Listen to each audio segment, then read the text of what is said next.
You are descendant of greatness, not a descendant of criminals.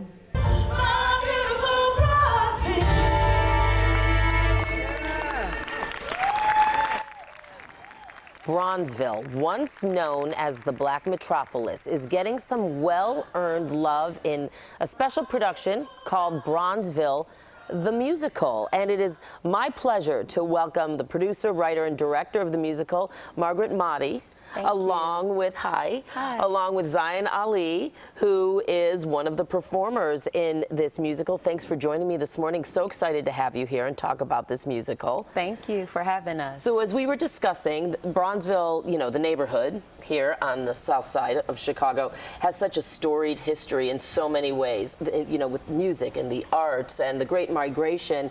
How did you turn that all into a musical, and why?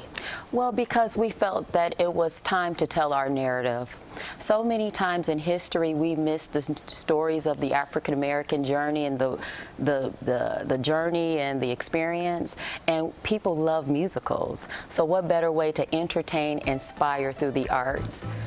You were mentioning to me too that you really tried to get as much of the community involved. Absolutely. We have a lot of rising stars in this production. We have featured groups from D-Lo, of the D-Lo Shuffle, Premier One Dance Troupe, and just beautiful talent in this production. So it was a big audition process. It was a big audition process. So tell me about that, you know, how your outreach in that regard. Certainly. Well, the Mahdi Theater Company, our musical director, choreographers, and just team support, we went out to colleges, we posted online, we put flyers all over the place, and the talent came out in strong numbers.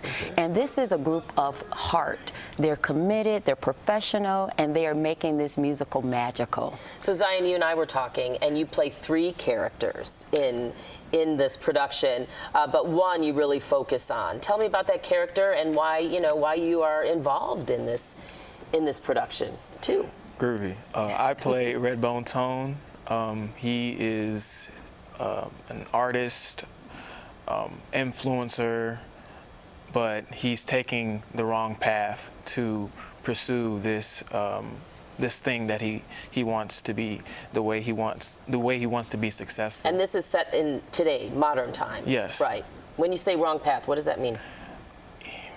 Robbing stores, robbing people, but the story of this is just the story of Redbone is just to show that this is, at the end, it shows that this isn't the way. This is not how we're supposed to go about pursuing your dream, especially if you're trying to be someone in power. And Margaret, why is this important as one of the many messages or part of the underlying message of the musical? We want to help to raise the consciousness of our youth, to inspire them that if they're falling down the wrong path, to rethink their choices and to learn about their history, their identity, who they are, who they come from, in hopes that they would make better decisions. They come from rich history. This is our great city, and we have to cherish it and honor what our ancestors built. So we felt that this was a very important story to make it relevant so people and the youth can see themselves in the story. And are you hoping quickly that this is the first step at the Studebaker Theater and then it might perhaps eventually move on to Broadway? Absolutely. We are doing this production with great intention to do our tour and to get a lot of exposure. So being here is really helping that cause. Well, we're really excited. I know tonight again, opening night. It is, That's yes. right. Bronzeville the Musical hits the stage tonight at the Studebaker Theater in downtown Chicago, 410 South Michigan. That's absolutely correct. It runs through the 14th of April, and Margaret Mahdi, again, the writer and director of the show, thank you for being here. Zion Ali, break a leg, as they say. It's so wonderful to have you here as well, and we really hope it's a wonderful success. Thank you. Thank you. All right, everyone. We'll be right back.